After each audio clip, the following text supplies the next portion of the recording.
नमस्कार, आज की बात में आपका स्वागत है।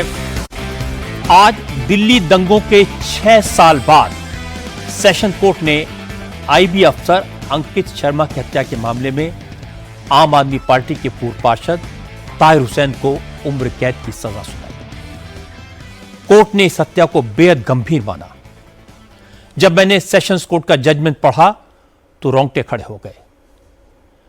अंकित शर्मा मर्डर केस की एक एक बात याद आई। अपने फैसले में एडिशनल सेशन जज प्रवीण सिंह ने बड़े डिटेल में बताया है कि इंटेलिजेंस ब्यूरो के अफसर अंकित शर्मा की हत्या कितनी बेरहमी से की गई थी। मुजरिमों ने बड़ी क्रूरता से इस अपराध को अंजाम दिया। कोर्ट ने कहा कि अंकित शर्मा के शरीर पर 51 घाव थे। इनमें से 7 घाव गंभीर थे। वो अंकित की जान लेने के लिए पर्याप्त थे। फिर भी हत्यारे अंकित की मौत के बाद भी उस पर बेरहमी से वार करते रहे। मारने के बाद हत्यारों ने अंकित शर्मा के गले में कपड़ा बांधा, उसके शव को घसीटते हुए दूर तक ले गए।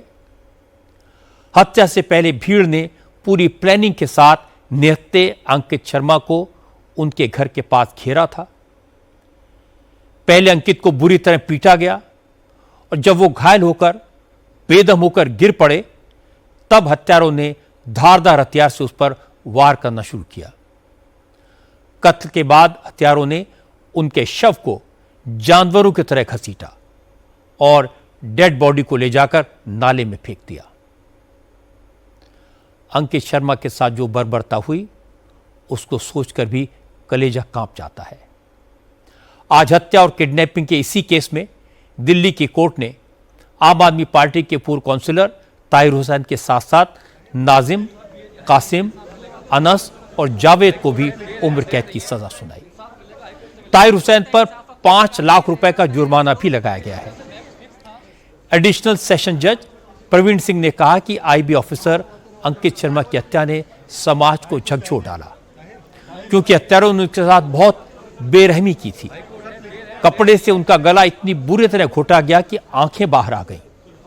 हत्यारों ने उनका गला काट दिया, चेहरे को तेजाब से जला दिया, उनकी डेड बॉडी को जानवरों की तरह घसीटा और नाले में फेंक दिया। सरकारी वकील ने ताहिर हुसैन समेत सभी दोषियों को फांसी की सजा देने की मांग की थी। हालांकि अदालत ने इसे रेयरेस्ट ऑफ रेयर केस नहीं माना, फांसी की सजा नहीं दी, उम्र कैद की सजा सुनाई। एडिशनल सेशन जज प्रवीण सिंह ने ताहिर हुसैन समेत 5 आरोपियों को अंकित शर्मा की हत्या का दोषी ठहराया।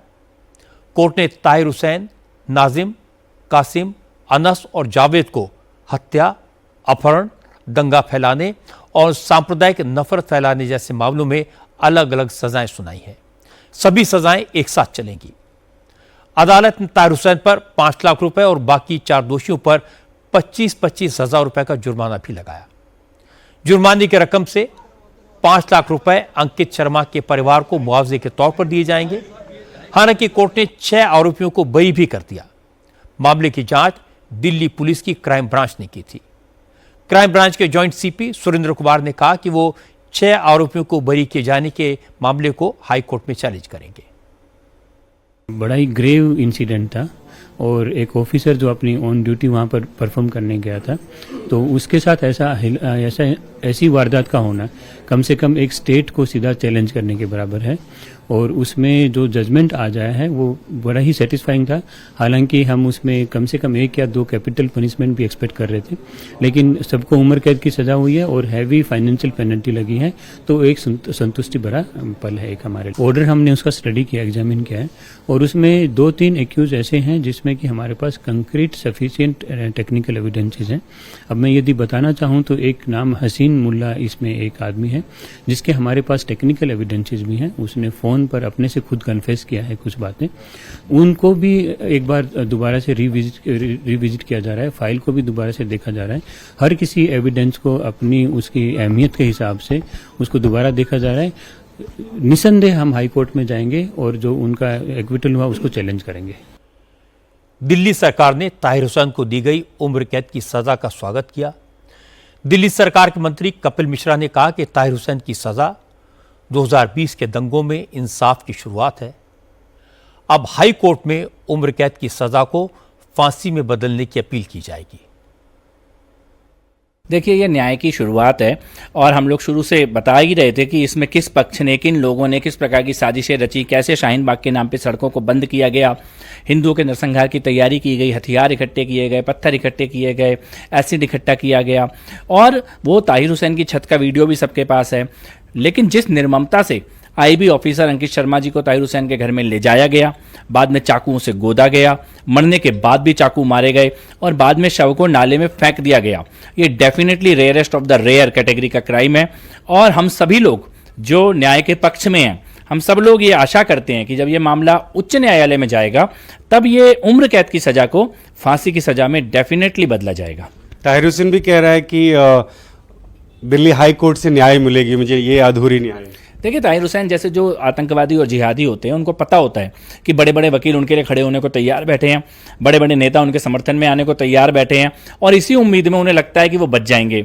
लेकिन न्याय की अपनी गति जरूर है, पर न्याय होता है। तो मुझे नहीं लगता कि ताहिर हुसैन इस पाप से बच पाएगा। लेकिन हाँ, उनका ये विश्वास किन लोगों के दम पर है, वही इकोसिस्टम है, जिहादी इकोसिस्टम, जिसके दम पर वो आज सजा पाने के बाद भी ये कह सकते हैं कि मैं बच जाऊंगा, क्योंकि उनको पता है बहुत सारे ऐसे वकील हैं जो उनके लिए खड़े होंगे, ऐसे नेता हैं जो उनके लिए बोलेंगे। नॉर्थ ईस्ट दिल्ली में दंगे जानबूझकर भड़काए गए थे क्योंकि उस समय अमेरिका के प्रेसिडेंट डोनाल्ड ट्रंप भारत में थे। दंगों की शुरुआत हुई थी 23 फरवरी 2020 को। अंकित शर्मा की फैमिली खजूरी खास इलाके में रहती है जहां दंगे शुरू हुए थे। 25 फरवरी 2020 को जब शाम 4:30 बजे अंकित शर्मा चाणक्यपुरी के अपने ऑफिस से लौटे तो पूरा इलाका दंगों की चपेट में आ चुका था। अंकित ने परिवार से कहा कि वो बाहर जाकर देखकर आते हैं कि क्या हो रहा है। परिवार वालों ने मना भी किया, लेकिन अंकित शर्मा घर से बाहर निकल गए। उसके बाद परिवार उनका इंतजार ही करता रह गया। 25 फरवरी 2020 को जब देर रात तक अंकित की कोई खबर नहीं मिली तो परिजनों ने तलाशना शुरू किया।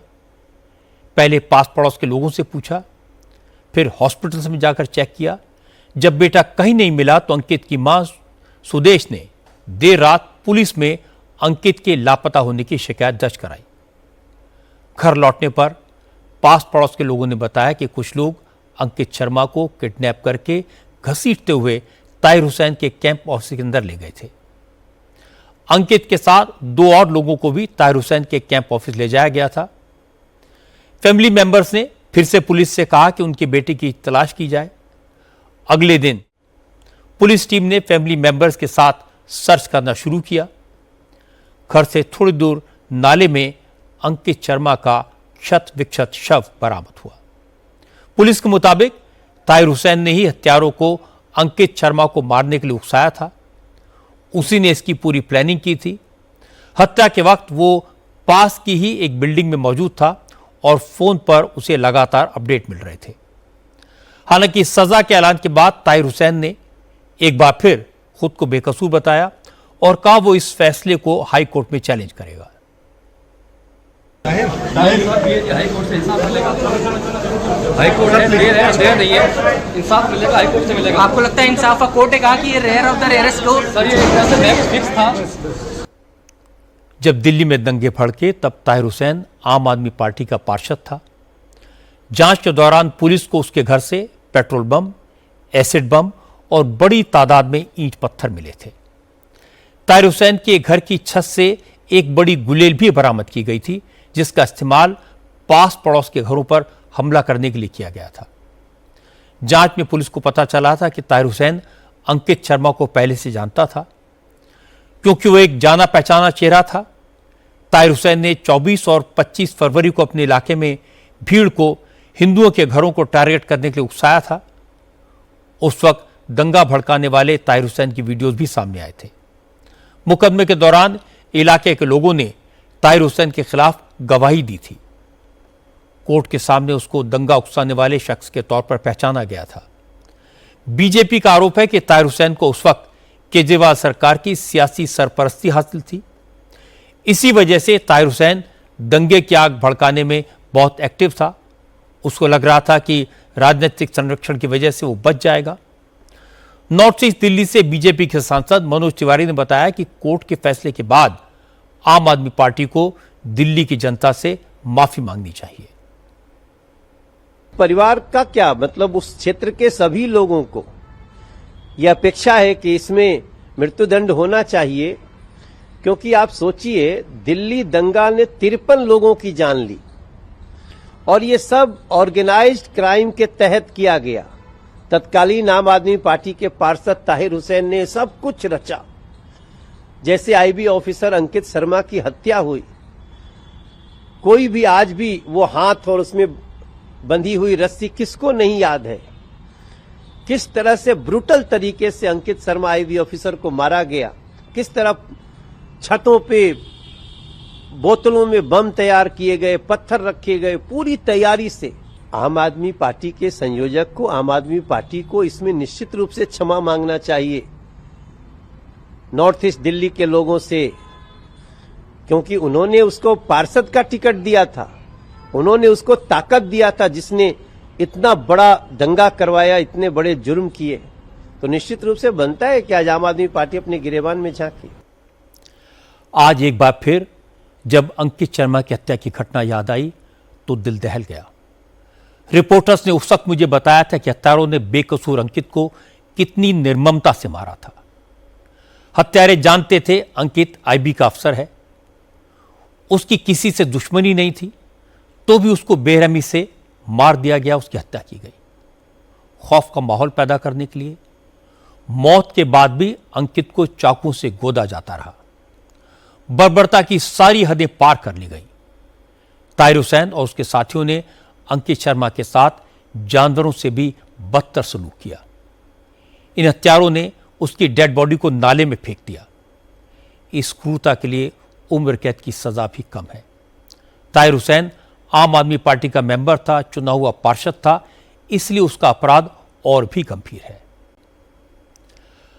आज जंतर मंतर पर हुई हिंसा में घायल पुलिस वालों के परिजनों ने अपना दर्द देश के साथ शेयर किया। दिल्ली पुलिस के 2 एसीपी, एक सब इंस्पेक्टर और एक एएसआई, इन चारों की फैमिली ने दिल्ली के कॉन्स्टिट्यूशन क्लब में मीडिया से बात की।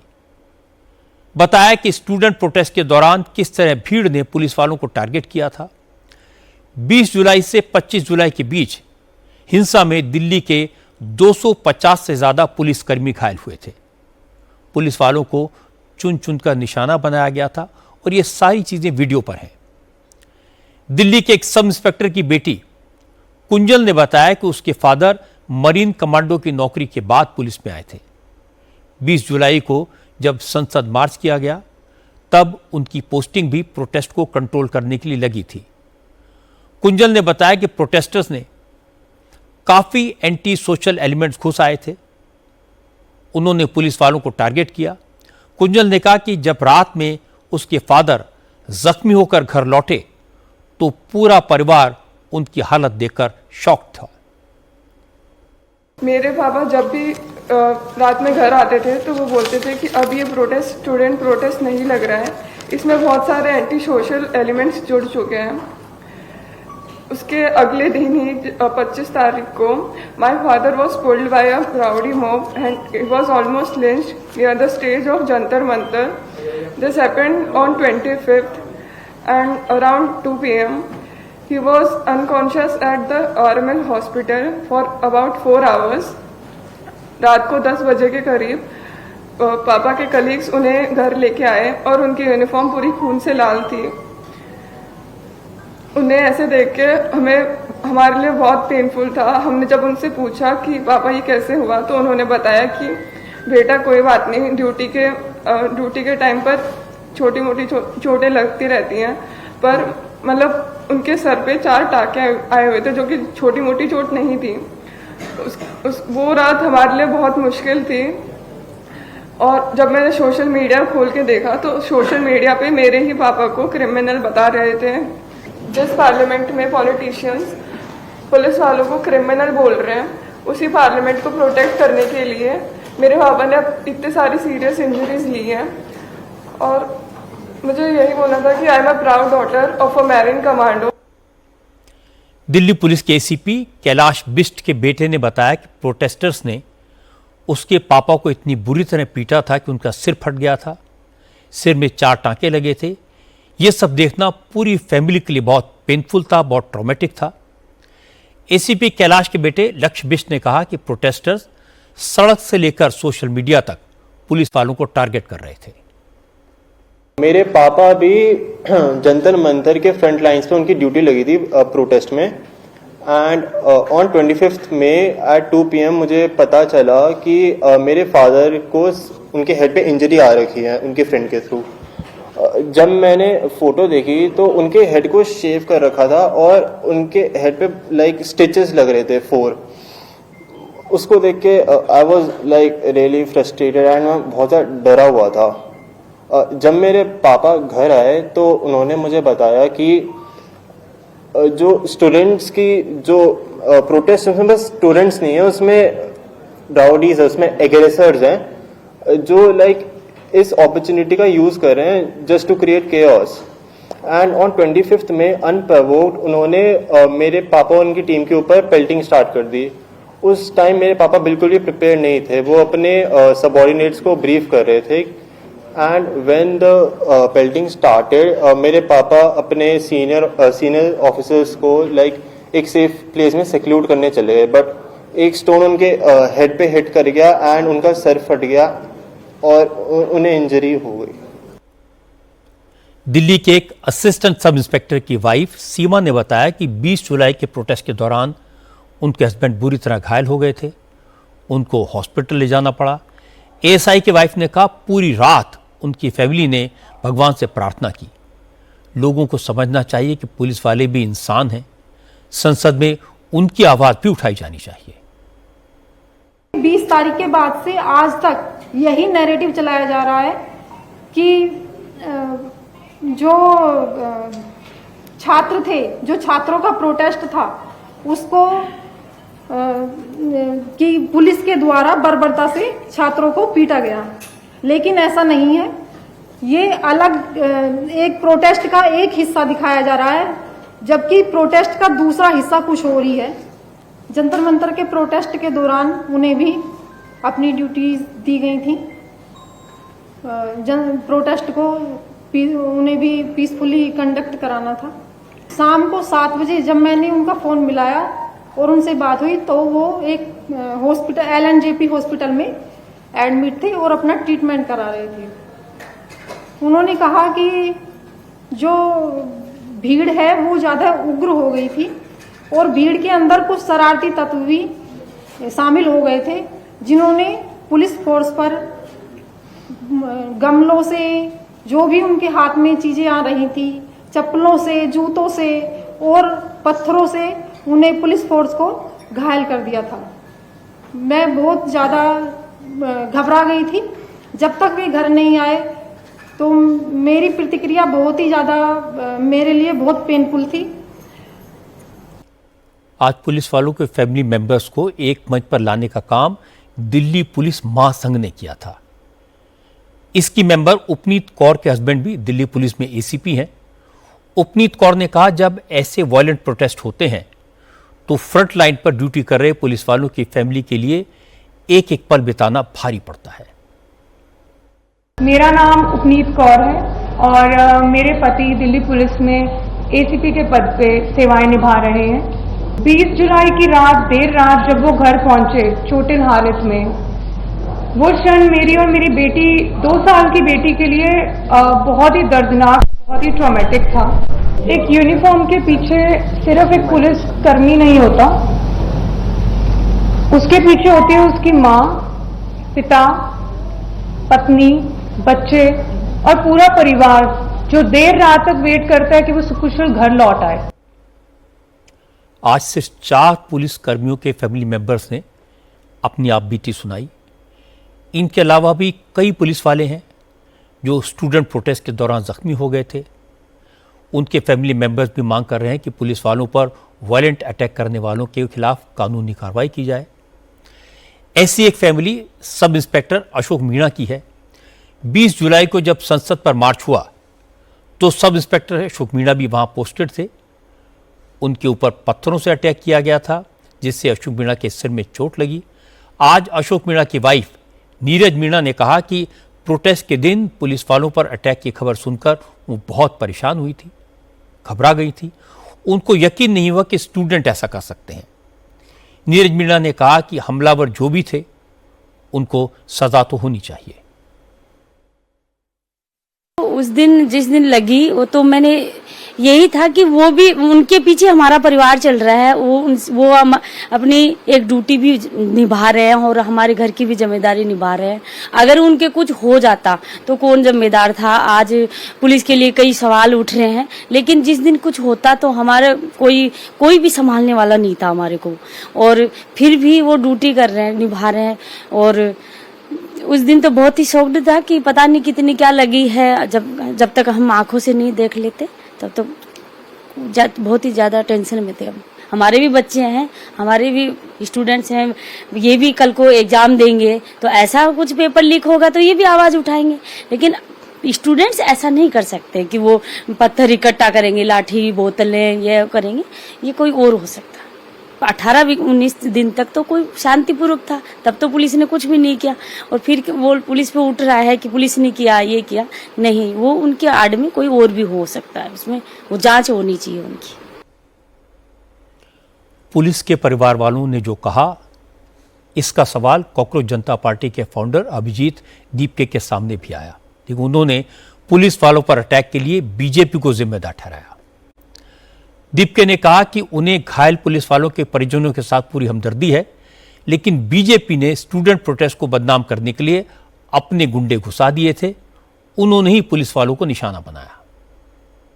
This was done by the BJP goons. I have been saying since day one, and Sir, camera look. that the BJP will send its goons to create disruptions. The BJP will send its goons to harass police officers. This will be delaying the movement, and that they have done exactly like that. They have done exactly that. I feel sorry for the people that they were targeted by the same people. By the same people who were taking instructions from. This was all done by the BJP people, and we have sympathies with the police officers who were targeted in such manner, but at the same time the students who were brutally beaten up by the police officers. What about their families? Abhijit Dipke का कहना है कि police वालों पर हमला एक साजिश के तहत किया गया, लेकिन जब पुलिस वालों के फैमिली मेंबर्स की प्रेस कॉन्फ्रेंस को लेकर राहुल गांधी से सवाल किया गया तो उन्होंने सवाल पूछने वाले को बीजेपी का एजेंट करार दे दिया। घायल हुए थे, उनके परिवारों ने प्रेस कॉन्फ्रेंस की। भैया बीजेपी के हो क्या? बीजेपी का पुलिस वाले प्रेस कॉन्फ्रेंस की। हालांकि बीजेपी ने कहा कि घायल पुलिस वालों के परिवारों की बात सबको सुननी चाहिए। पूर्व केंद्रीय मंत्री रविशंकर प्रसाद ने कहा, जो भी हिंसा का शिकार होता है उसके समर्थन में खड़ा होना पॉलिटिकल पार्टीज की जिम्मेदारी है। ऐसा है, पुलिस वालों पर जो हमला हुआ है, जिनको चोट लगी है, हमको संवेदनशील होना चाहिए। उनके भी परिवार हैं, उनके भी बच्चे हैं और उनके भी मानवाधिकार हैं, ये बात समझना चाहिए। अब तो माननीय उच्चतम न्यायालय ने उस मामले में बात कही हुई है, लेकिन हम नौजवानों का सम्मान करते हैं। उनके आंदोलन के पीछे अगर अपराधी खड़े होते हैं और इस तरह से सजायाफ्ता लोग या अपराध, मर्डर के आरोप, रेप के आरोप और बाद में पुलिस वाले पिटते हैं, तो एक गंभीर सवाल तो ही है। जो बेटी अपने बहादुर पुलिस वाले पापा को हीरो मानती हो और वो देखे भीड़ घेर कर उसके पापा को मार रही है, तो उसके दिल पर क्या बीतेगी। जिस बेटे को अपने पिता के 4 गैलेंट्री अवार्ड पर गर्व हो, जब वो पिता का फटा हुआ सिर देखे तो क्या उसका दिल नहीं रोएगा। वो पत्नी जिसके पति को संसद की रक्षा करते समय पीटा गया हो, पति का हेलमेट तोड़ दिया गया हो, वो बाल बाल बचा हो, क्या उसका कलेजा नहीं फटेगा। अगर ये परिवार वाले पुलिस में काम करने वालों से नौकरी छोड़ने को कहेंगे तो सोचिए क्या होगा। पुलिस कर्मियों की दोनों तरफ से मुश्किल है। एक तरफ सरकार का आदेश है, संयम बरतना है, मिनिमम फोर्स का इस्तेमाल करना है। दूसरी तरफ परिवार वालों का प्रेशर, वो पूछते हैं क्या आप पिटने के लिए पुलिस में भर्ती हुए थे। इन सवालों का पुलिस के पास कोई जवाब नहीं है। सीजेपी के लीडर कह रहे हैं कि पुलिस को जिन्होंने मारा वो बीजेपी के प्लांटेड लोग थे। तो फिर सीजेपी को डिमांड करनी चाहिए कि जिसने भी पुलिस पर हमला किया, ऐसे सभी लोगों को अरेस्ट किया जाए, उन पर केस चलाए जाएं, सब कुछ कैमरे पर है, चेहरे सामने आ जाएंगे, दूध का दूध और पानी का पानी हो जाएगा। राम मंदिर में चढ़ावा चोरी के मुद्दे पर सरकार को घेरने के लिए किया गया विपक्ष का एक ड्रामा आज उन्हें भारी पड़ गया। दरअसल चढ़ावा चोरी के मामले को हाईलाइट करने के लिए कांग्रेस समेत सभी प्रमुख विपक्षी पार्टियों ने आज संसद परिसर में एक स्टंट किया। पप्पू यादव साधु के वेश में आए, शरीर पर भगवा चोला, माथे पर चंदन का तिलक, एक हाथ में डोनेशन बॉक्स और दूसरे में रामलला की तस्वीर लेकर पप्पू यादव सभी विपक्षी सांसदों से चंदा मांग रहे थे। इस दौरान राहुल गांधी भी डोनेशन बॉक्स में पैसे डालने आए, लेकिन पप्पू यादव ने पैसे बॉक्स में डालने से पहले ही अपनी जेब में डाल लिए। ये देखते ही अयोध्या से समाजवादी पार्टी के सांसद अवधेश प्रसाद समेत कई एमपी ने उन्हें पकड़ लिया। पप्पू यादव बिना देर किए अवधेश प्रसाद के चरणों में गिर गए, लेकिन समाजवादी पार्टी के सांसदों ने उन्हें छोड़ा नहीं। सारा ड्रामा काफी देर तक चला। ये लोग चढ़ावा चोरी करने वालों को फांसी देने की मांग करने लगे। फांसी पे लटकाओ, फांसी पे लटकाओ।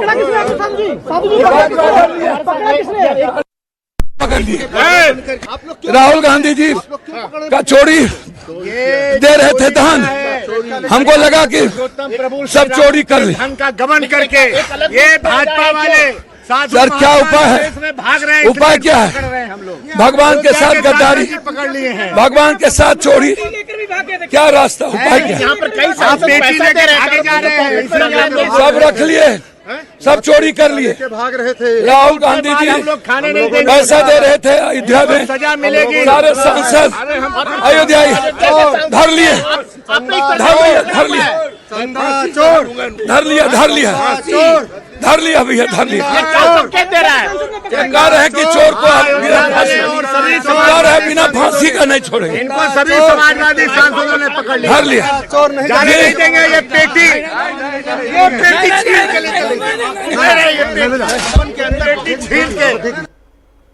अयोध्या से समाजवादी पार्टी के सांसद अवधेश प्रसाद ने भी आरोप लगाया कि चढ़ावा चोरी के मामले में बड़ी मछलियों को बचाया जा रहा है और छोटे लोगों को गिरफ्तार करके आंखों में धूल झोंकने का काम किया जा रहा है।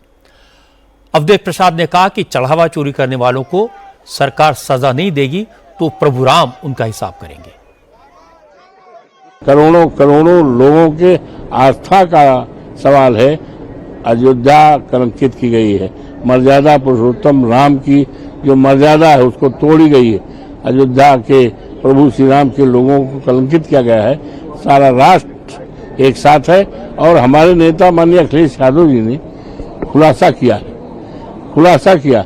अफसोस है 1 महीना से ज्यादा हो गया, सरकार कुछ नहीं कर रही है, केवल बड़ी मछली को बचाने काम कर रही है। भले वो सरकार बचा ले, लेकिन प्रभु के दरबार में कोई बचने वाला नहीं।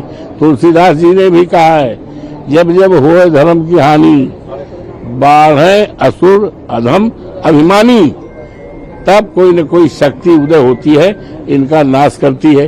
तो शक्ति प्रभु श्री राम खुद विद्यमान है। चढ़ावा चोरी पर ड्रामा करके विपक्षी नेता बहुत खुश थे। हर जगह इस ड्रामे का वीडियो चल गया, तस्वीरें छप गई, लेकिन उनकी खुशी ज्यादा देर तक कायम नहीं रह पाई। बीजेपी के नेताओं ने इस मुद्दे को ऐसा टर्न दिया कि विपक्ष के नेताओं से जवाब देते नहीं बना।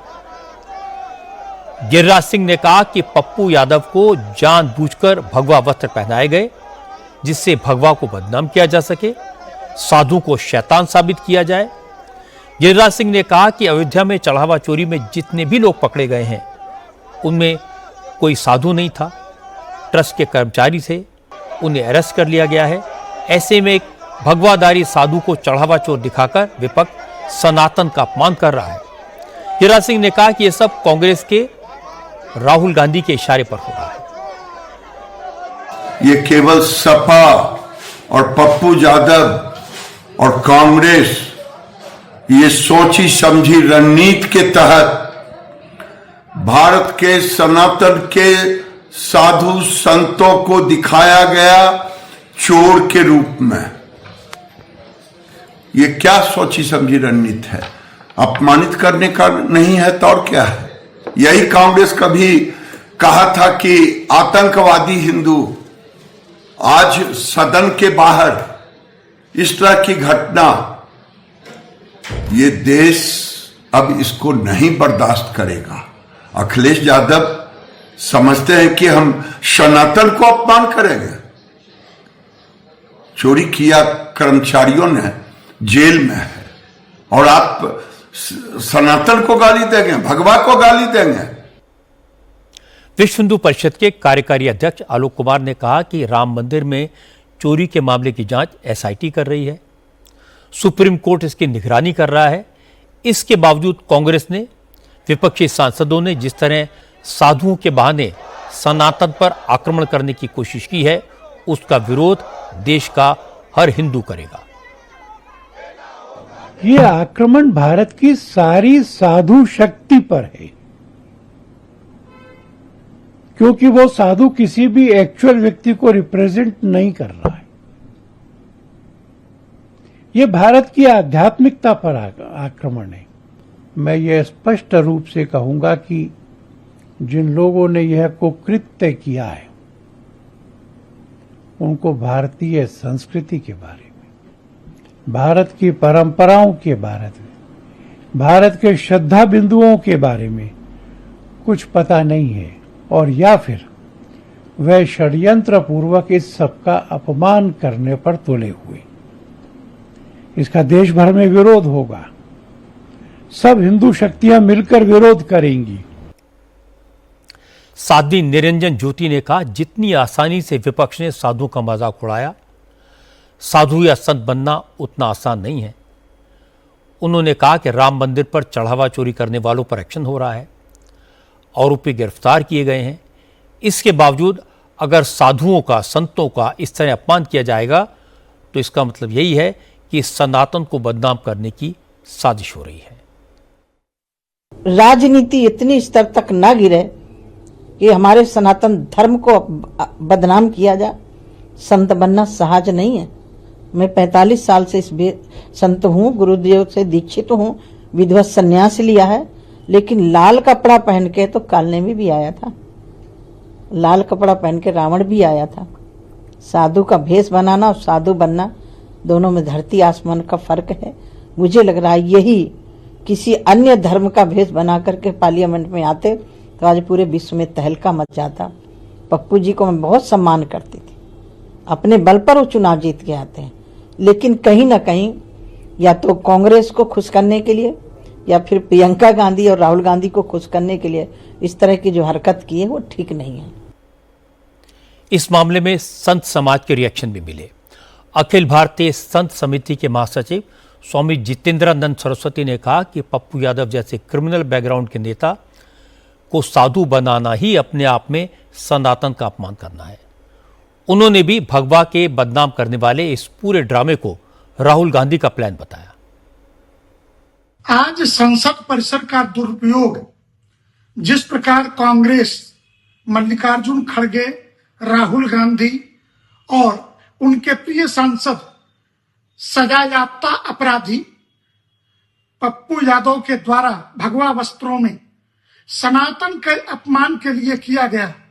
जहां तक राम मंदिर का प्रश्न है, अयोध्या के साधु संतों ने जवाब दे दिया, और जिन लोगों ने चोरी की, एसआईटी और सुप्रीम कोर्ट मिलकर के उसकी सजा तय करेंगे। परंतु इसकी आड़ में सनातन हिंदू धर्म, उनके साधु संतों के त्याग तपस्या को लांछित करने का प्रयास अखिल भारतीय संत समिति कतई बर्दाश्त नहीं करेगी। अखिल भारतीय संत समिति का यह मानना है कि संसद संविधान के अनुसार एक पवित्र परिसर है। इस पवित्र परिसर का उपयोग अगर राष्ट्र विरोधी, सनातन विरोधी और देश के बहुसंख्यक हिंदू समाज की भावनाओं को कुचलने के लिए, उनको अपमानित, लांछित करने के लिए पप्पू यादव जैसे अपराधियों के द्वारा किया जा रहा है, तो मैं महामहिम राष्ट्रपति महोदया और लोकसभा अध्यक्ष दोनों से यह मांग करूंगा कि ऐसे सांसदों की संसद सदस्यता बर्खास्त होनी चाहिए। पप्पू यादव और विपक्षी नेताओं ने चढ़ावा चोरी का यह सारा नाटक संसद की कार्रवाई शुरू होने से पहले किया था। खबर लोकसभा स्पीकर ओम बिरला तक भी पहुंच गई। सब कुछ संसद के परिसर में हुआ था।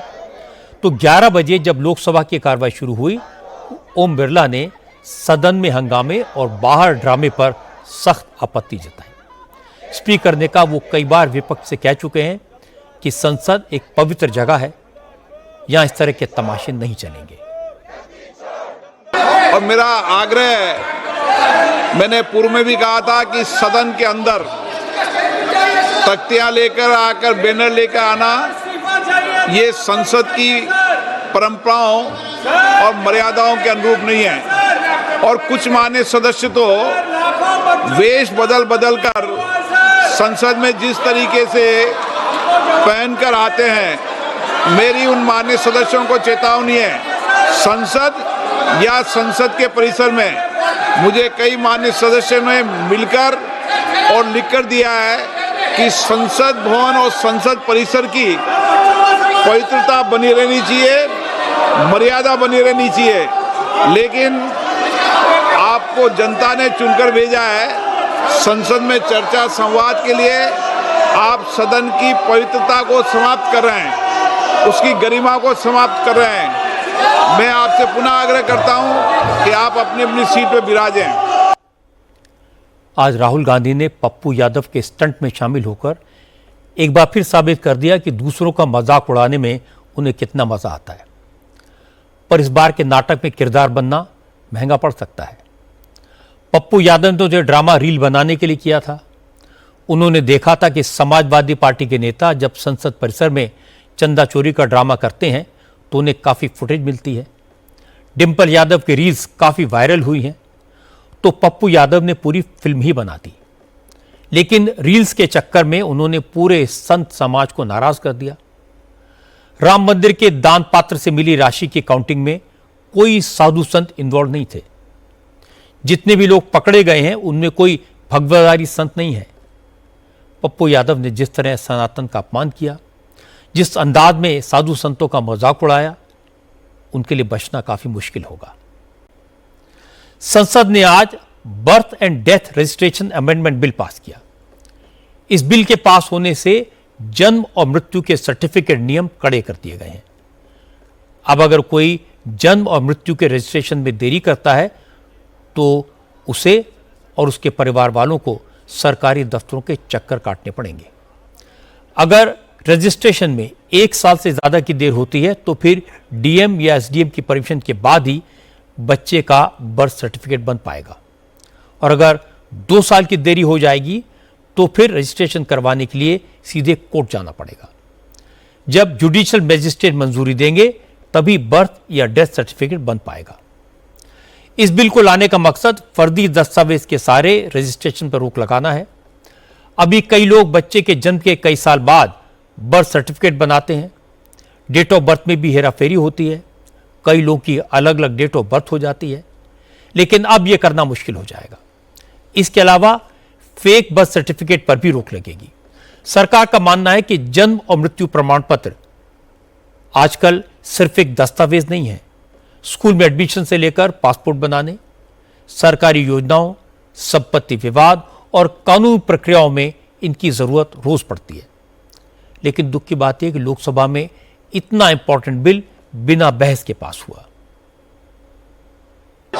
सभापति महोदय जी, इतना महत्वपूर्ण बिल आज पारित किया और हम तो चाहते थे कि सब इसमें भाग लें। बिजनेस एडवाइजरी कमेटी में भी इसका टाइम तय किया गया था।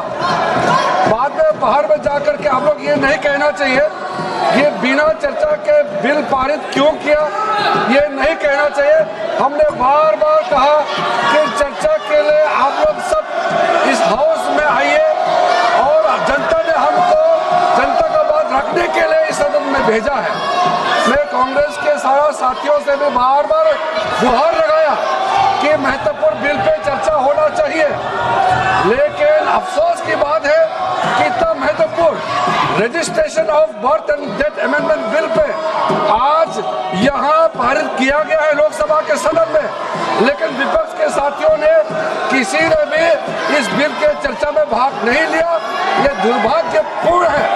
हम चाहते हैं सब बोले, भविष्य भविष्य में आप लोग ऐसा मत कीजिए। पब्लिक आपको इसका जवाब मांगेगा। पार्लियामेंट में भेजा है बात बोलने के लिए, हंगामा करने के लिए नहीं, लेकिन आप हिस्सा नहीं लेते हैं बिल में। फिर आप बाहर में न्यूज में जाकर के कहते हैं कि सरकार चर्चा नहीं कराते, बिना चर्चा के बिल पारित करते हैं। ये इल्जाम आप नहीं लगा सकते। आपने अपना मौका गंवा दिया है। सभापति महोदय, मैं सिर्फ इतना कहना चाहता हूँ कि अगले जो बिल लेके आएंगे उसमें भी आप लोग ऐसा हंगामा करेंगे तो ये बिल्कुल अच्छा नहीं होगा। इसलिए सहयोग करें, हंगामा ना करें। हमारे देश में ज्यादातर पारिवारिक झगड़े प्रॉपर्टी को लेकर होते हैं। बहुत सारे केसेस में इसकी जड़ में बर्थ सर्टिफिकेट या डेथ सर्टिफिकेट होता है। ज्यादातर लोग ये प्रमाण पत्र नहीं बनवाते और जब मामला कोर्ट कचहरी में जाता है तो मुसीबत में पड़ जाते हैं। फिर कई लोग फर्जी सर्टिफिकेट बनवाते हैं जिससे प्रॉब्लम और बढ़ जाती है। हर कोर्ट केस में ऐसे सर्टिफिकेट की जरूरत पड़ती है। इसीलिए सरकार ने कानून बनाकर अच्छा किया। अगर जन्म और मृत्यु के समय प्रमाण पत्र बन जाएगा तो बहुत सारे विवाद पैदा ही नहीं होंगे। आज कई राज्यों से एग्जाम में गड़बड़ी की खबरें आई। हरियाणा के मुख्यमंत्री नायब सिंह सैनी ने आज पंजाब को लेकर बड़ा दावा किया। नायब सिंह सैनी ने कहा कि पंजाब में नौकरियां देने में बड़ी गड़बड़ी की गई है। उन्होंने एक्साइज इंस्पेक्टर एग्जाम का जिक्र किया और दावा किया कि इसमें फर्जी कैंडिडेट को नौकरी दे दी गई।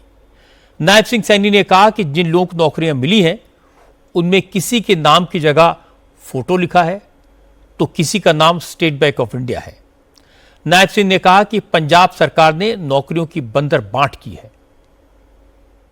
साथियों, मैं वेख रहा सी अभी 4 रोज पहले ਇੱਥੇ एक्साइज इंस्पेक्टर ਦਾ एक रिजल्ट निकलिया। साथियों, वो बच्चे पास हो गए जिन्होंने अपना नाम साथियों लिखिया स्टेट बैंक ऑफ इंडिया, जिन्होंने अपना नाम लिखिया वो एक्साइज इंस्पेक्टर लग गए, जिन्होंने साथियों अपने नाम ते लिखिया BPIS वो एक्साइज इंस्पेक्टर लग गए। साथियों, जिन्होंने अपने नाम च फोटो लिखिया वो एक्साइज इंस्पेक्टर लग गए। साथियों, ये सोच सरदार उधम सिंह जी दी नहीं थी। ये साडा पंजाब, ये हसता खेलता पंजाब होवे, साडा मजबूत पंजाब होवे, ये सोच सरदार उधम सिंह जी दी। साथियों, उन्हां दे सपने दा असी पंजाब बनाने दा काम करना है। नायब सिंह सैनी ने एक्साइज इंस्पेक्टर एग्जाम का जिक्र किया। यह एग्जाम 31 मई को हुआ था। 197 पदों के लिए 1,43,000 से ज्यादा कैंडिडेट एग्जाम में शामिल हुए। 23 जून को PSSSB ने इसका रिजल्ट जारी किया। जब रिजल्ट आया तो उसे देखकर हर कोई हैरान रह गया। PSSSB ने जो मेरिट लिस्ट निकाली उसमें कई चौंकाने वाले नाम थे। किसी सिलेक्टेड कैंडिडेट का नाम स्टेट बैंक ऑफ इंडिया था तो किसी का नाम एक दिन कर्मावाल था। इसके अलावा फोटो, स्माइल, जिप्स जैसे नाम भी थे। स्टेट बैंक ऑफ इंडिया नाम के कैंडिडेट ने SC कैटेगरी में अप्लाई किया था। प्री एग्जाम में उसे 34 मार्क्स मिले। स्टेट बैंक ऑफ इंडिया को मेंस में 21.25 नंबर दिए गए।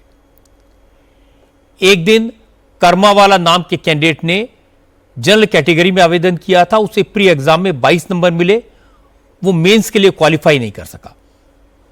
कैंडिडेट जिप्स को प्री में 40 और मेंस में 40.25 नंबर दिए गए। स्माइल और यूरी जैसे कैंडिडेट को एब्सेंट बताया गया। मामला हाईकोर्ट पहुंचा। पंजाब हाईकोर्ट ने भर्ती प्रक्रिया पर रोक लगा दी। पंजाब सरकार से जवाब मांगा गया। आज पंजाब के एजुकेशन मिनिस्टर हरजोत सिंह बैंस से सवाल पूछा गया। उन्होंने कहा कि नायब सिंह सैनी को कुछ अता पता नहीं रहता। इस मामले में कहीं कोई गड़बड़ी साबित नहीं हो पाई है। High Court has come up with this that no anomaly has found in that exam. He is so unaware. उनको कुछ नहीं पता। अगर पता होता तो ये ना होता। पंजाब में दिनों फार्मेसी ऑफिसर भर्ती परीक्षा का मुद्दा भी गर्म है। बीजेपी से पेपर लीक बता रही है। एजुकेशन मिनिस्टर का इस्तीफा मांग रही है। आज पंजाब सरकार ने इस पर सफाई दी। फरीदकोट रेंज की DIG नीलांबरी जगदाले ने कहा कि फार्मेसी ऑफिसर में कोई पेपर लीक नहीं हुआ। एग्जाम में एडवांस्ड वायरलेस और ब्लूटूथ के जरिए नकल की कोशिश की गई थी। स्पाई कैमरे का यूज करके पेपर एग्जाम सेंटर से बाहर भेजे गए थे। कंट्रोल रूम में बैठी सॉल्वर गैंग ने इसे सॉल्व किया। छोटे कीपैड वाले फोन और ब्लूटूथ के जरिए इन सवालों के जवाब एग्जाम सेंटर में लिखाने की कोशिश की जा रही थी, लेकिन पुलिस एक्टिव हो गई। 200 से ज्यादा लोगों की टीम ने पूरे नकल गिरोह को धर दबोचा। इस गैंग में ज्यादातर मेंबर हरियाणा के थे। फार्मेसी ऑफिसर में पुलिस ने हरियाणा के गिरोह का जिक्र किया तो हरजोत सिंह बैंस हरियाणा सरकार पर हमलावर हो गए। उन्होंने कहा मामला साफ है, पेपर लीक नहीं हुआ, नकल की कोशिश हुई।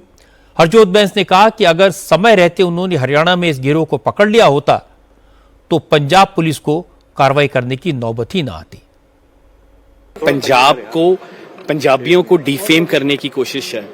हमारी सरकार ने माननीय मुख्यमंत्री सरदार भगवंत सिंह मान जी के लीडरशिप में पंजाब ने जो कर दिखाया है, हम पूरे देश में नंबर 1 पर आए हैं। हमने केरला जैसी स्टेट को प्राइमरी एजुकेशन में पीछे छोड़ा है।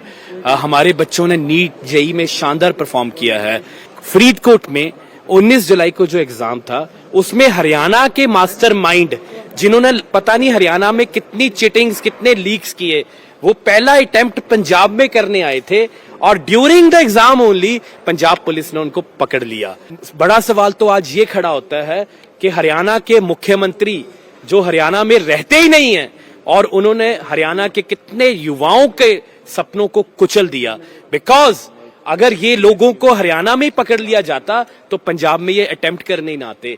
पर this is failure of Haryana government, क्योंकि उनका इंटरेस्ट हरियाणा में है ही नहीं, वो सारा दिन पंजाब में घूमते हैं। जिन लोगों ने पंजाब पर काले बादल छा दिए, पंजाब को उड़ता पंजाब बना दिया, आज वो क्वेश्चन कर रहे हैं।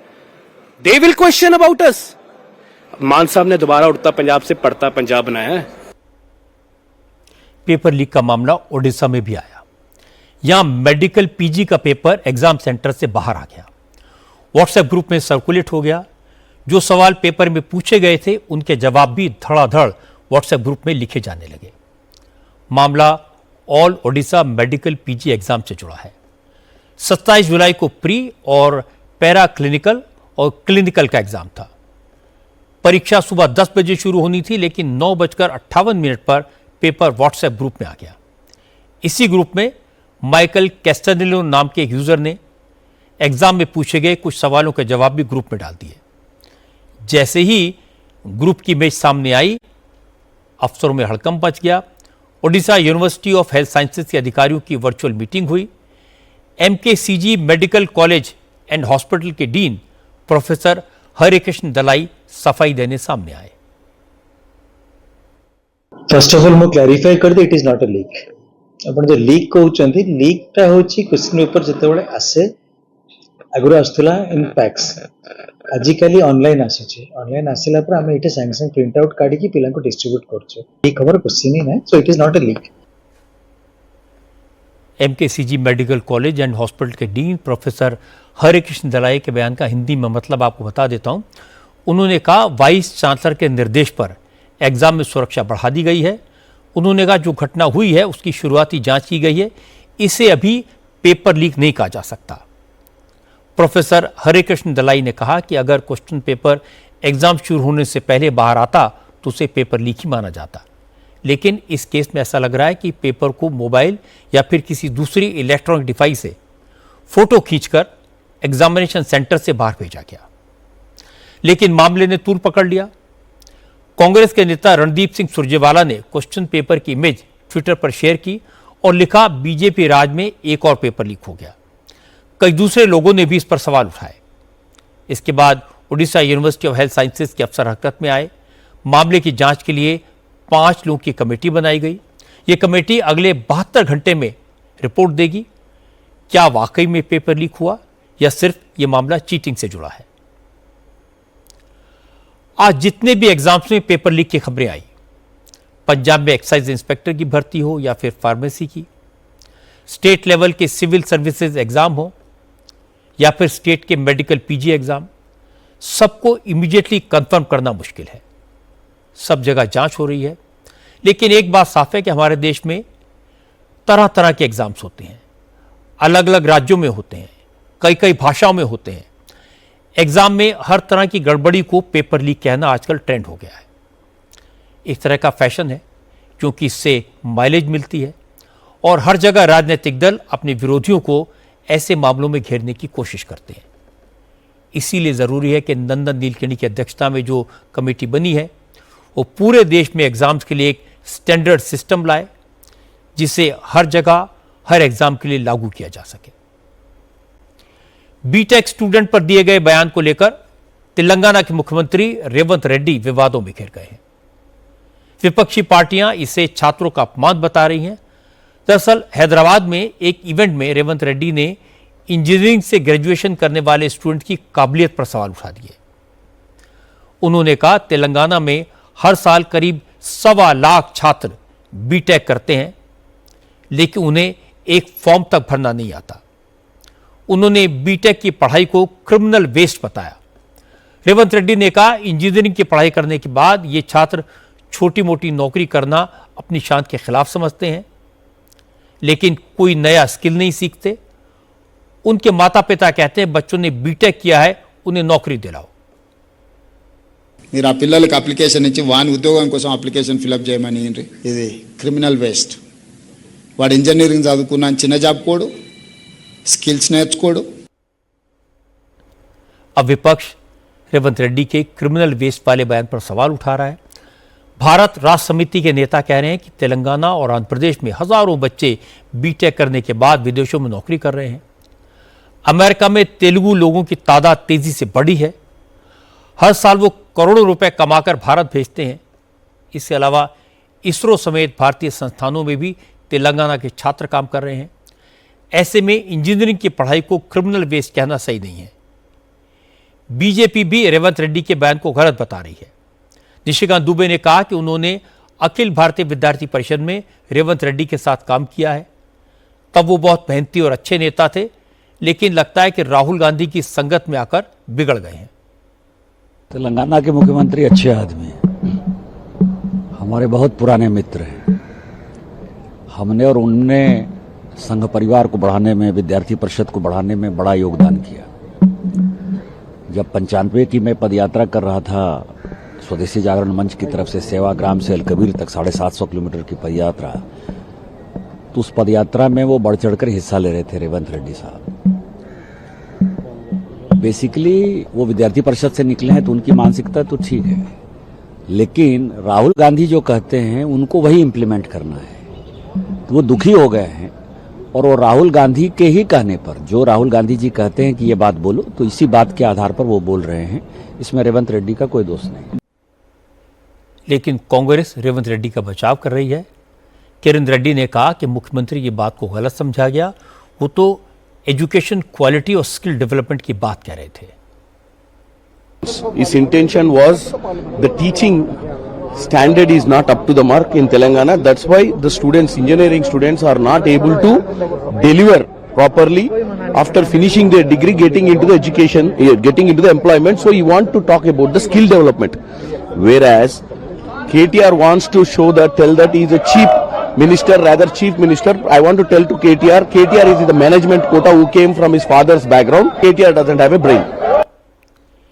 किरण रेड्डी कह रहे थे कि तेलंगाना में इंजीनियरिंग की पढ़ाई में टीचिंग लेवल उस लेवल का नहीं है कि छात्र पूरी दुनिया से कम्पीट कर सकें।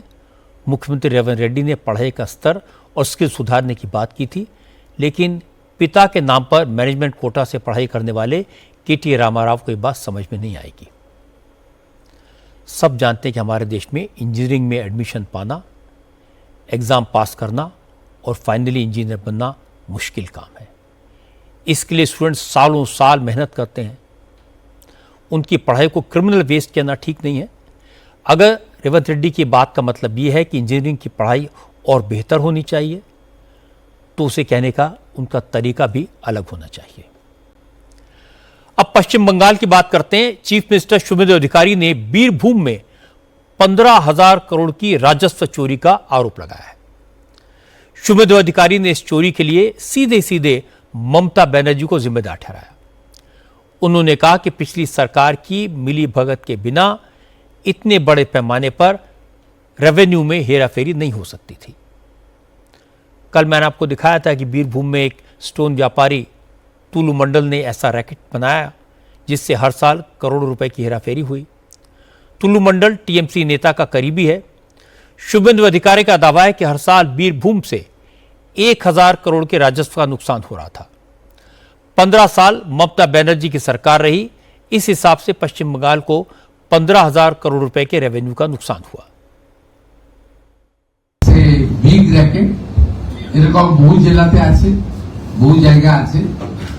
আমাদের সরকার যে কমিটমেন্টের উপরে এসেছিল যে ক্র্যাকডাউন করব এবং যা আইনে ব্যবস্থা নেব এবং এগুলো সিজ করব, অকশন করব এবং যা যা লাগানোর লাগাবো এবং এই যে হিউজ মিনিমাম 1000 কোটি টাকা একটা আইটেমে একটা জেলা থেকে রেভিনিউ লস, অর্থাৎ গত 15 বছর যারা সরকার চালিয়েছেন শুধু একটা জেলা থেকে একটা আইটেমের উপরেই 15,000 কোটি টাকা পশ্চিমবঙ্গের জনগণের রেভিনিউর টাকা, যেটা দিয়ে সরকার অনেক উন্নয়ন করতে পারতেন, চাকরি দিতে পারতেন, সেটা লিকেজ হয়েছে।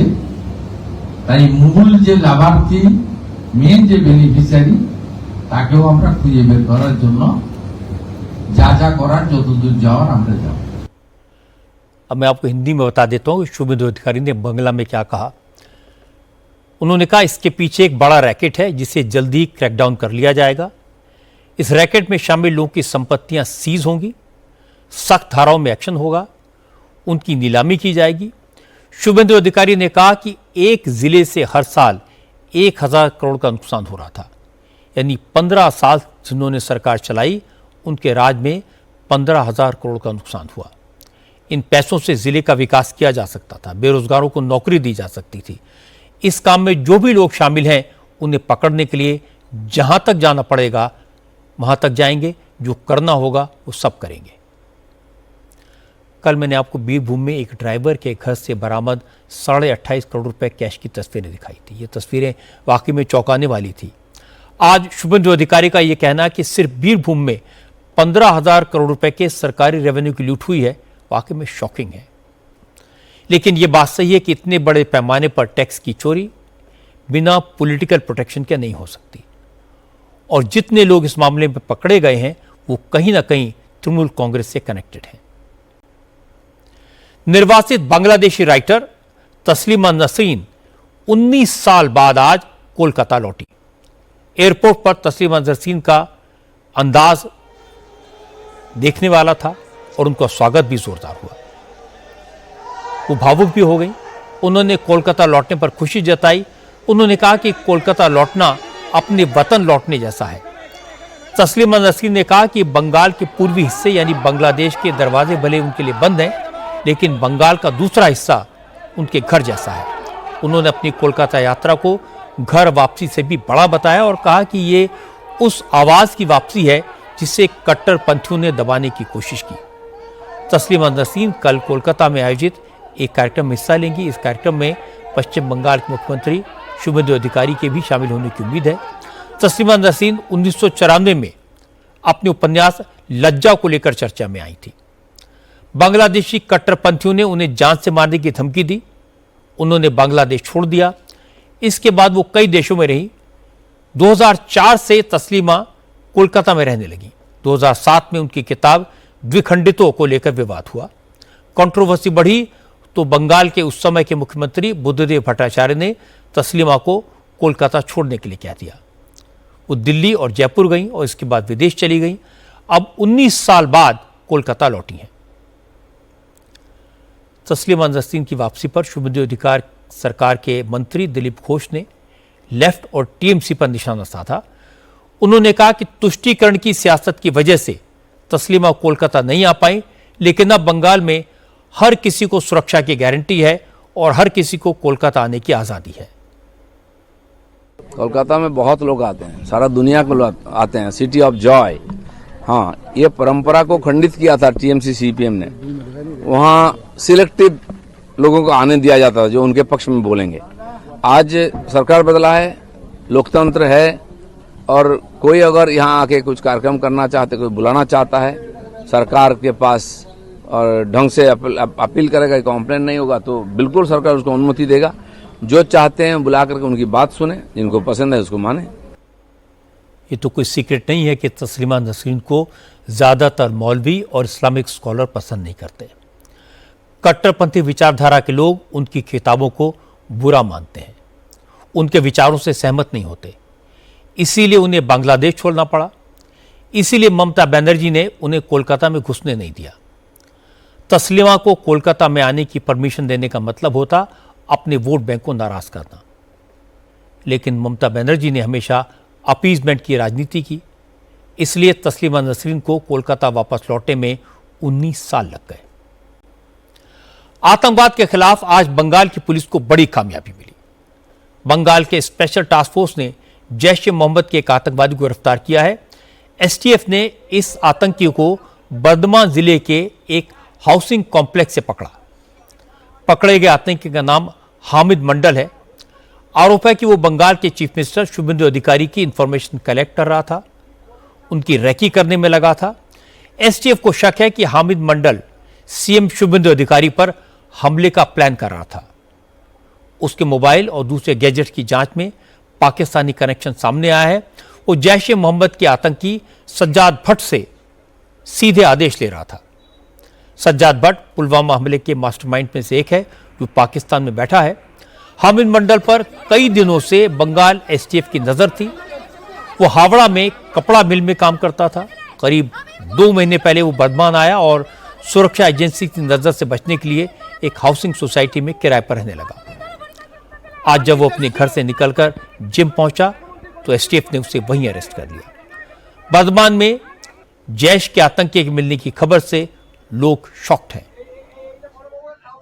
पश्चिम बंगाल के बर्धमान के रेनेसा टाउनशिप, इसी जगह पे पिछले 2 से 3 महीना एक फ्लैट के किराए लेके वो रह रहे थे और कल वो जब जिम पर आया था उसी दौरान बंगाल एसटीएफ का टीम सीधा इस रेनेसा फिटनेस स्टूडियो जो है इस जगह पे पहुंच गया और उन्हें इस जगह से ही गिरफ्तार कर लिया गया। सूत्रों के हवाले से जो खबर मिल पा रहा है कि वो जैश ए मोहम्मद का एक्टिव मेंबर था और पिछले 2 से 3 महीना ये जो जिम है, जिम से अमूमन 200 से 300 मीटर दूर पर एक फ्लैट किराए में लेकर रह रहा था। ये वही टाउनशिप है जिस टाउनशिप में हमीम मंडल पिछले 2-3 महीना पहले किराए के फ्लैट में रहता था और ये वही फ्लैट है जिस फ्लैट में इस वक्त नाम लिखा हुआ है एकता मेहरा।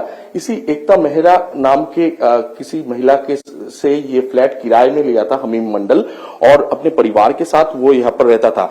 हमीम मंडल के बारे में जो सूत्रों के हवाले से जो खबर मिल पा रहा है कि ये सज्जाद भट्ट यानी कि पुलवामा अटैक के मास्टरमाइंड जो है उनका काफी करीबी था और उनका पास से जो डॉक्यूमेंट बरामद किया है बंगाल एसटीएफ ने और मोबाइल फोन जो बरामद किया गया है उससे ये पता चल पा रहा है कि वो कहीं ना कहीं मुख्यमंत्री शुभेंदु अधिकारी के ऊपर हमला करने के लिए प्लान बना रहा था। शुभेंदु अधिकारी ने हामिद की गिरफ्तारी को एसटीएफ की बड़ी कामयाबी बताया। शुभेंदु ने कहा कि फिलहाल एसटीएफ बरामद किए गए इक्विपमेंट्स की फॉरेंसिक जांच कर रही है। पूरी डिटेल के साथ कल लोगों को जानकारी दी जाएगी। शुभेंदु को शक है कि हाल ही में एमओएस उमेश राय को मिले थ्रेट में भी इस आतंकी का हाथ हो सकता है। Very sensitive issue. I am not passing any comment. আগামীকাল এসটিএফ এর পক্ষ থেকে একটা প্রেস ব্রিফিং আপনাদেরকে দিয়ে এটা ইন্টারন্যাশনাল কানেকশনের বিষয় আছে, ন্যাশনাল সেফটি সিকিউরিটির বিষয় রয়েছে।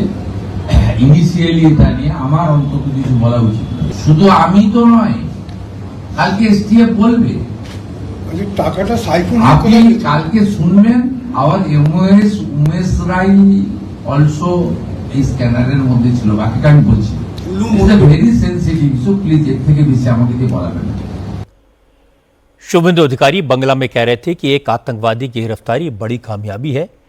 ये बहुत सेंसिटिव इशू है, इसलिए तुरंत वो इस पर कुछ नहीं कहना चाहते।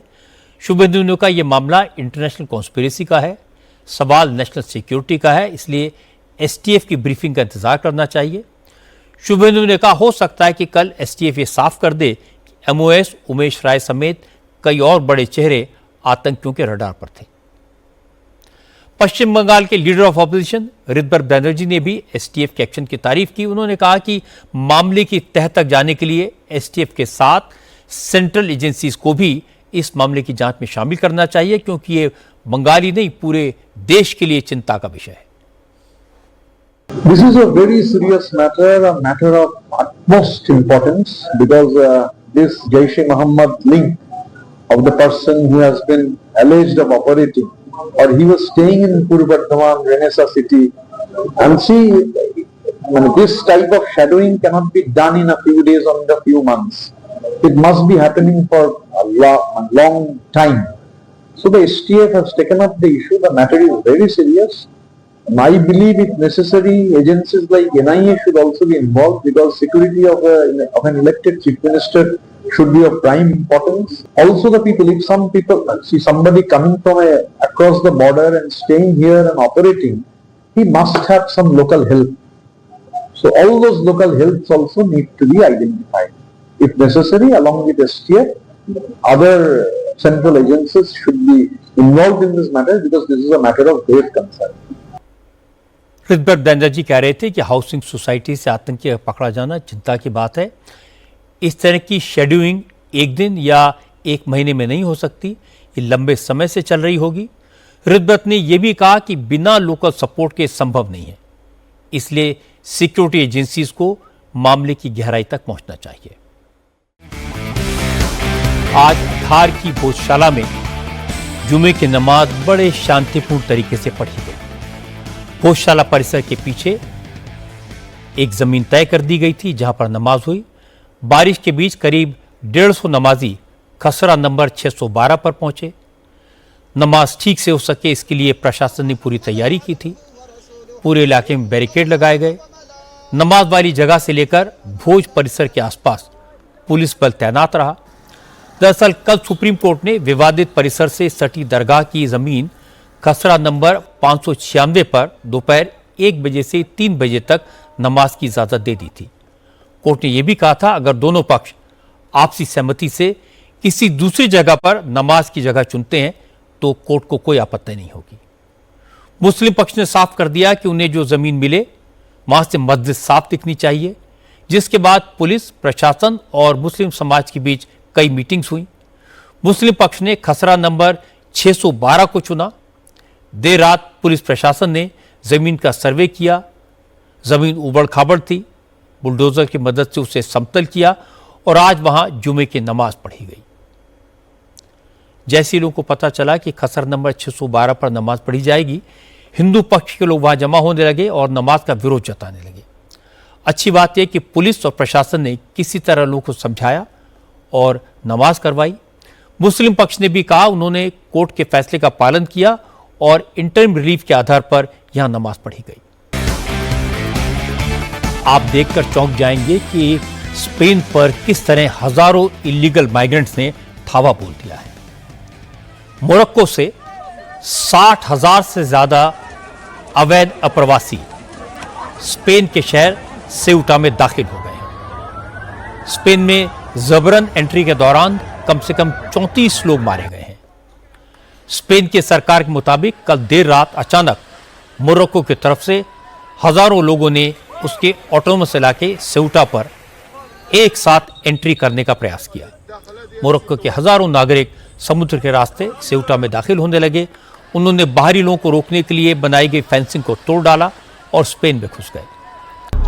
हजारों लोगों ने जमीनी रास्ते से भी एंट्री करने की कोशिश की। मोरक्को से हजारों लोग साइकिलों पर, मोटर बाइक्स पर, कारों में और ट्रकों में स्पेन के इस इलाके में लगातार दाखिल हो रहे हैं। यूरोपियन यूनियन ने इसे इलीगल माइग्रेंट का सबसे बड़ा क्राइसिस बताया है। सेउटा नॉर्थ अफ्रीका में स्पेन का ऑटोनोमस इलाका है। ये 3 तरफ से मोरक्को से घिरा है, जबकि नॉर्थ की तरफ स्टेट ऑफ जिब्राल्टर है। जिब्राल्टर के उस पार स्पेन की मेनलैंड है। अफ्रीका से यूरोप पहुंचने के लिए यह रास्ता सबसे नजदीक पड़ता है। हर साल हजारों लोग जान की बाजी लगाकर इसी रास्ते से यूरोप जाने की कोशिश करते हैं, लेकिन ये पहली बार है कि एक साथ इतनी बड़ी संख्या में 60,000 से ज्यादा लोग स्पेन के इलाके में घुस गए हैं। हालात से निपटने के लिए स्पेन ने सेउटा में आर्मी को तैनात किया है। स्पेन के प्राइम मिनिस्टर पेड्रो सांचेज इस हालात का जायजा लेने के लिए खुद सेउटा पहुंचे हैं। सांचेज ने कहा कि माइग्रेंट्स की यह घुसपैठ स्पेन पर हमला है। उन्होंने कहा कि अवैध अप्रवासियों की इस भीड़ से निपटने के लिए सरकार पूरी ताकत लगा रही है, लेकिन अब तक 60,000 से अधिक गैर कानूनी लोग एंट्री ले चुके हैं, जो सेउटा की आबादी के 2/3 के बराबर है। सांचेज ने कहा कि उनकी सरकार इन इलीगल माइग्रेंट्स को जल्दी से जल्दी वापस मोरक्को भेजने के लिए वहां की सरकार से बात कर रही है। स्पेन का आरोप है कि इलीगल माइग्रेंट्स के इस हुजूम को स्पेन के बॉर्डर में धकेलने के पीछे मोरक्को की सरकार का हाथ है, जो जानबूझकर यह क्राइसिस पैदा कर रही है, क्योंकि स्पेन सेउटा पर मोरक्को के दावे का विरोध करता है। स्पेन के इलाके में अवैध अप्रवासियों के हुजूम के हमले से पूरा यूरोप सदमे में है। यूरोपियन यूनियन ने कहा कि यह माइग्रेंट्स की सबसे बड़ी क्राइसिस है और यूरोपियन यूनियन के सभी देशों को इससे निपटने में स्पेन की मदद करनी चाहिए। हालांकि यूरोप के दूसरे देशों को डर है कहीं ये लीगल माइग्रेंट्स उनके यहां भी ना घुस जाएं, इसलिए इटली के प्राइम मिनिस्टर जॉर्जियो मेलोनी और फ्रांस की सरकार ने स्पेन से घुसपैठ रोकने के लिए अपने बॉर्डर क्लोज करने की वार्निंग दी है। स्पेन में इलीगल माइग्रेंट्स का घुसना कोई नई बात नहीं है, ये काफ़ी समय से चल रहा है। कुछ लोग तैर कर आते हैं, कुछ बोट्स में आते हैं, कई बार तो दौड़कर फेंस पर चढ़ जाते हैं, कई बार बोल्ट कटर से फेंस काट कर अंदर घुसते हैं। इस बॉर्डर पर गार्ड्स की तैनाती कम रहती है, माइग्रेंट्स इसका फ़ायदा उठाते हैं, लेकिन मोरक्को से इतनी बड़ी तादाद में लोग स्पेन में क्यों घुसे, इसकी असली वजह कोई नहीं बता पाया। स्पेन के ओपोजिशन लीडर का कहना है कि ये इलीगल माइग्रेंट्स क्रिमिनल्स हैं, रेपिस्ट हैं और ये लेफ्ट विंग के वोटर्स हैं, इसलिए सरकार ने इन्हें घुसाया, लेकिन इन बातों का कोई सबूत नहीं है। आज की बात में इतना ही। मेरे आपसे अगली मुलाकात होगी कल रात 10 बजे आपकी अदालत में, जहां मेरे मेहमान होंगे बागेश्वर धाम के प्रमुख स्वामी धीरेन्द्र शास्त्री। धीरेन्द्र शास्त्री की लोकप्रियता एक कथावाचक के रूप में पूरी दुनिया में है। वो जहां जाते हैं लाखों लोग इकट्ठा होते हैं। उनकी हाजिर जवाबी भी कमाल की है और वो जिस तरह के किस्से सुनाते हैं वो कभी लोगों को हंसाते हैं, कभी रुलाते हैं। स्वामी धीरेन्द्र शास्त्री का ये रूप आपको दिखाई देगा आपकी अदालत में। मैं आमंत्रित कर रहा हूं पंडित धीरेन्द्र कृष्ण शास्त्री को। लंदन में एक बाथरूम में अटक गए आप काफी देर। कहाँ से खोजते आप? पहली बार लंदन गए, पहली बार विदेश गए। अब हमने सोचा स्नान ध्यान कर लें फिर भोजन पाएं। तो जैसे ही कपड़े उतार करके अंदर गए और वहाँ पे कहीं नल की टोटी नहीं, बाल्टी नहीं और मग नहीं, वहाँ तो सिर्फ टिश्यू पेपर थी। अब टेंशन में लगभग 30 मिनट दिमाग लगाते रहे कि कहाँ फंस गए। हमें लगा कि जजमान का मकान पूरा नहीं बना, आध बने में ही घुसा दिया।